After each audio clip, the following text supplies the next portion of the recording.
안녕하십니까.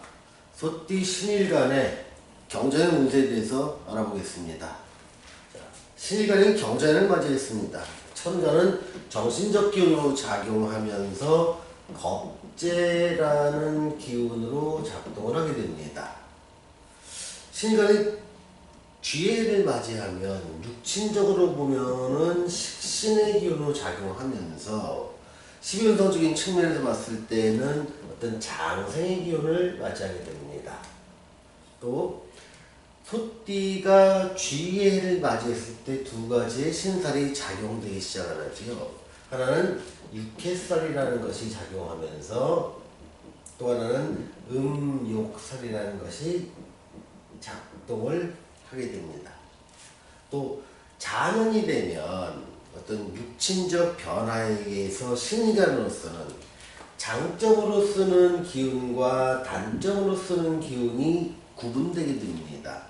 장점으로 쓰는 기운은 임과 계라고 하는 어떤 식신과 상관의 기운이 강해지고요. 단점으로 쓰는 것은 병과 정이라고 하는 어떤 그 관성의 기운과 무와 기라고 하는 인성의 기운이 약해지게 됩니다. 자, 이러한 특성이 경자년 한 해에 소띠 신일간에게 나타나게 되는 것입니다. 내가 직업이 뭐든 또 내가 처한 상황이나 나이나 연령에 상관없이 이런 것들은 공통적으로 발생되고 그것이 내 직업에 따라서 어떨 때는 그것이 크게 좋아지는 기분도 있고 어떨 때는 내 직업에 불리한 상황으로 연출되는 경우도 나타나게 되는 것입니다. 자, 먼저 천간의 겁재라는 것이 나타났을 때 나타난 현상들을 한번 살펴보겠습니다. 겁재의 기운이 강해질 때 사람들은 강한 추진력을 얻게 됩니다. 자, 추진력이라는 것들이 긍정적으로 쓰일 때와 부정적으로 쓰일 때가 달라지겠죠. 긍정적으로 쓰일 때는 내가 마음먹은 일을 갖다가 추진하는데 누구의 방해도 누구의 상황의 불리함과 유리함을 떠나서 강한 추진력을 갖게 됩니다. 근데 이게 강한 추진력이 부정적으로 쓰일 때는 아주 왜고집으로 나타납니다. 분명히 안 될 건 뻔히 아는데 누구의 말도 안 듣고 나는 내 생각대로 추진할 거야. 이것이 겁재하는 특성이고 그래서 재물을 분탈한다. 재물을 겁탈한다. 그래서 나의 왜고집의 결과는 내 재산의 안정성을 해치면서 엉뚱한 데 투자를 할 수 있는 가능성이 정신적으로 상당히 열려있는 것입니다. 그런데 결과적으로 좋았다면 사람들은 너는 너의 강한 추진력이 될 줄 알았어. 이런 결과로 얘기를 하고요. 결과가 나쁘면 너의 고집 때문에 너는 꼭 사고 칠 줄 알았어. 이렇게 나오기도 하는 것이 세상의 인심입니다. 그러면 이런 강한 추진력을 어느 쪽으로 발휘하는 것이 좋고 어느 쪽으로 발휘할 때 고집이 되는지는 사실은 이 쥐라는 이 자라는 운을 갖다 해석해 보면 알 수가 있는 것입니다. 자, 신일간이 자년을 맞이했을 때는요 식신이 장생을 하게 됩니다. 식신이고 자기는 장생지에 들어갑니다. 자, 식신의 힘이 강해진다는 것은요 의식주를 확장하려는 기운이 강해집니다. 또 내가 내 주도적인 삶을 꿈꾸게 됩니다. 그래서 대신에 여기서 약해지는 기운은 여기서 보면은 단점으로 나와 있는 병정의 기운이 약해진다고 했습니다. 병정의 기운이 약해진다는 것은 관성의 기운이 약해진다고 말을 할 수 있는 것이죠. 관성의 기운은 어떻게 보면 조직 성향입니다. 조직 성향이 약해진다는 것은 내가 어떤 회사에 들어가서 일을 하는 사람이라면 그 회사에서 일하는 일들이 자꾸 마음에 안 드는 상황으로 발전하게 됩니다. 그래서 보통 이런 경우에 윗사람과 마찰이 생기게 되는 것이죠. 이 관성의 기운은 나를 억제하는 거고, 내가 좀 부당함이 있더라도 참는 기운, 내가 힘들어도 참는 기운을 관성의 기운이라고 합니다. 그래서 관성이 강한 사람은 너는 직장 생활을 할 때 어려움도 충분히 견뎌내겠구나, 그래서 너는 직장 생활이 너한테 굉장히 주어진 분이다, 이렇게 말할 수 있지만, 어떤 사람에도 관성의 기운이 약해지고 식신의 기운이 강해질 때는 누군가 나한테 시키는 일을 계속 잘하기보다는 이제는 내가 판단하고 내가 하고 싶은 일에 몰두하고 싶은 기운이 강해지게 되는 것이지요. 그래서 보통 이런 경우에는 어떤 독립을 하고 싶은 마음으로 나타나게 됩니다. 근데 아까 말씀드렸듯이 이 천간의 겁재라는 것이 드러남으로 인해서 누군가가 그 좋은 직장을 그만두고 왜 자꾸 독립을 할래? 라고 얘기를 했을 때 그건 당신 생각이고 나는 뜻하는 바가 있어. 그것들이 어떤 일종의 추진력으로 발동을 하게 되는 것입니다. 그런데 현대사회에서는요, 그러니까 그 사회가 굉장히 안정화되면서 실제로 내가 사업을 해서 어떤 사업이나 장사를 해서 부를 창출하는 것이 점점점 어떤 제한성을 갖게 되지 않는가 생각이 들어 합니다.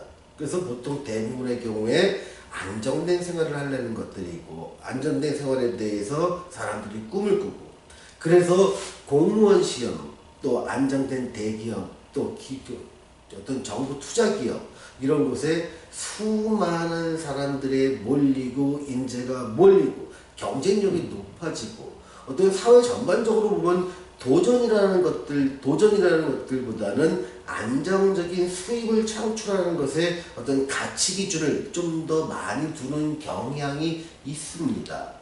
그런 가운데 이 사람들은 자기가 아무리 안정적인 성향을 갖고 있다 하더라도 이 경자년을 맞이하면 자꾸 마음이 들뜨게 되는 것이지요. 나는 할 수 있어. 다른 사람이 못한 것은 그 사람이 제대로 성공할 수 있는 기회를 못 가졌기 때문이야. 나는 달라 라는 생각으로 무장하는 것, 그것이 겁재의 기운이고, 그것이 재성의 기운이 약화되고 있는 그 경자년에는 안정된 수입을 창출하기보다는 내가 독립을 해서 나의 사업과 장사 쪽으로 밀어붙이는 힘으로 작동을 하게 됩니다. 그럼 이 가운데서 육해살과 음욕살은 어떻게 작동을 하게 되냐면, 육해살이 작동한다는 것은 뭐냐면 내가 온 힘을 다해서 그 일, 새로운 일을 추진하다 보니 체력적인 고갈이 따라올 수가 있겠구나. 또한 음욕살은 그렇게 일하는 가운데서 새로운 이성을 만나게 되고, 내가 심신이 지치고 힘든 시기에 이성의 유혹이나 이성을 통해서 안정성을 얻게 되니 나도 모르게 흠뻑 이 이성에 빠져드는 이런 현상이 같이 동반된다. 근데 이것이 미혼 여성이나 미혼 남성이라면 관계없겠지만 가정을 가진 사람의 경우에도 이러한 현상들이 나타나니, 이런 것들은 어떤 애정의 왜곡 현상으로 소위 말하면 바람이 난다고 할까요? 이런 현상들이 주변에서 일어날 수 있습니다. 이거는 본인이 음란해서 그렇고 여성을 밝히거나 남성을 밝혀서 나타날 현상보다는 세월이 갖다다 주는 어떤 환경의 변화에 의해서 그냥 내 마음이 동하는 현상입니다. 이런 현상을 좀 객관적으로 나를 좀 감정에 너무 치우치지 않고 이성적으로 바라볼 수 있다면 충분히 극복할 수 있는 일이 아닐까 생각도 듭니다.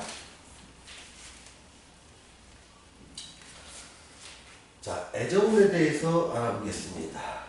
애정운에 대해서는 사실 약간의 애정의 왜곡이 일어날 수 있습니다. 근데 소위 말하는 이 애정의 왜곡은요, 남들이 하지 말라는 사랑을 하고 이성에 대한 감정은 어떻게 보면 절절한 사랑, 또 애절한 사랑, 또 왜곡된 사랑. 이 왜곡된 사랑이야말로 어떻게 보면 내가 온 힘을 다해서 하지 말라고 사회에서 권장하지 않고 사회에서 비난하는 사랑이야말로 나로서는 목숨 바쳐서 이루어야 되는 그런 사랑으로 자기가 혼동되기 쉬운 시기입니다. 그래서 애정운에 대해서는 남자, 여자 모두 어떻게 보면 이렇게 왜곡된 애정이 발생할 수 있는 시기니 이런 것들을 어떤 이성적인 판단을 통해서 애정의 왜곡보다는 건전하고 아름다운 사랑으로 이어지기를 저는 간절히 권해드립니다. 자, 재물운에 대해서 알아보겠습니다. 재물운에 대해서는요, 일단 기본적으로 식상의 기운이 강해지니까 나의 활동력이 강해지고 내 활동 무대가 넓어집니다. 그래서 보통 이런 경우에는 사람들이 창업을 많이 하게 되는데요.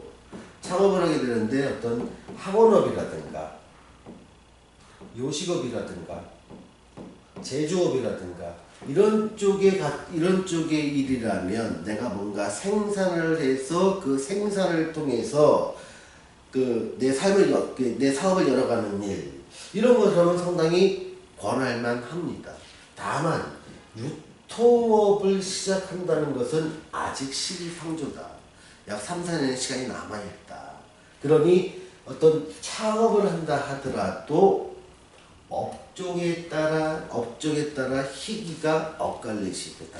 유통 쪽으로 내가 창업을 한다고 한다면 나의 겁재의 추진력이 어떤 안 좋은 결과를 나타내서 너의 고집으로 인해서 너는 문제가 될 거라 이런 현상이 나타날 수 있고, 학원업이나 요식업이나 제조업들처럼 내가 뭔가 생산을 통하거나 교육을 통하는 것, 또 교육이라든가 필설도 마찬가지입니다. 무슨 글을 쓰는 이런 일들도 상당히 가치가 있게 존재하게 되고, 이런 일은 누군가 나한테 방해가 된다 하더라도 또 막는다 하더라도 본인이 추진하면 이런 일을 통해서 뭔가 성취를 이룰 수 있는 시기다라는 걸 말씀드리겠습니다. 다만 내 명예에서 이런 것을 할 수 있는 기운이 있는 사람에 한해서 말씀드리는 겁니다. 자, 취업운을 보겠습니다. 취업운은 관과 인은 약해지는데 식상이 강해지니까 이럴 때는 취업을 좀 안정되고 좀 남들 보기에 괜찮아 보이는 이런 직장보다는 좀 계약직이라든가 또는 일용이라든가 아니면 내 노동과 시간을 동반해서 그거에 맞는 임금을 받는 일이라면 취업은 상당히 열려있을 것이요. 내가 그 직장을 통해서 사회적으로 인정받는 명함, 또 거기서의 안정된 결재권을 얻는 일이라면 상당히 어려울 수 있습니다. 이때 취업을 원하시는 분은 눈높이를 많이 낮춰야 할 것으로 생각됩니다. 자, 시험운을 알아보겠습니다. 시험운은요, 단기적인 것들, 단기 시험에는 가령 3개월 정도 공부해서 딸 수 있는 시험이라면 상당히 좋습니다. 기능시험 같은 경우는 특히 좋고요. 기술 자격을 얻는 시험도 괜찮습니다만 한 1년 이상 걸리거나 적어도 3년에서 5년 정도 걸려야 될 시험이라면 굉장히 어려운 시기가 됩니다. 내가 집중할 수 있는 기간은요, 1년 중에 3개월 정도라고 생각하시면 됩니다. 나머지는 그것이 더 길어지면 내가 공부에 집중할 수 있는 환경이 안 되게 됩니다. 그러니 단기 시험을 준비하시는 분과 장기 시험을 준비하시는 분의 운이 다르다고 말씀드리겠습니다. 자, 사업운을 알겠습니다. 사업운 같은 경우는요, 개인을 고객으로 하는 사람한테는 상당히 길이 많이 열리게 됩니다. 그러니 개인 사업을 했던, 개인을 고객으로 했던 사람들은 자기 일이 새롭게 확장되고 일이 좀 커지는 것을 체감하실 수 있습니다. 그런데 기업이나 정부나 단체를 상대로 해서 내가 납품을 하거나 용역을 제공하거나 생산 납품을 하는 사람이라면 상당히 어려운 시기가 아닐까. 내가 그동안에 맺었던 계약의 변경이 나한테 나쁜 쪽으로 갈 수 있고, 그동안 계약에서 쭉 납품했던 거래처가 끊어질 수 있는 가능성이 커 보입니다. 그러니 이쪽을 기업 고객으로 하시는 분이라면 좀 더 보수적이고 안정적인 경영을 할 수 있는 그런 시스템을 미리 만들어 나가시기를 권해드립니다. 오늘은 소띠 신일간의 경자년 운세에 대해서 말씀드렸습니다. 감사합니다.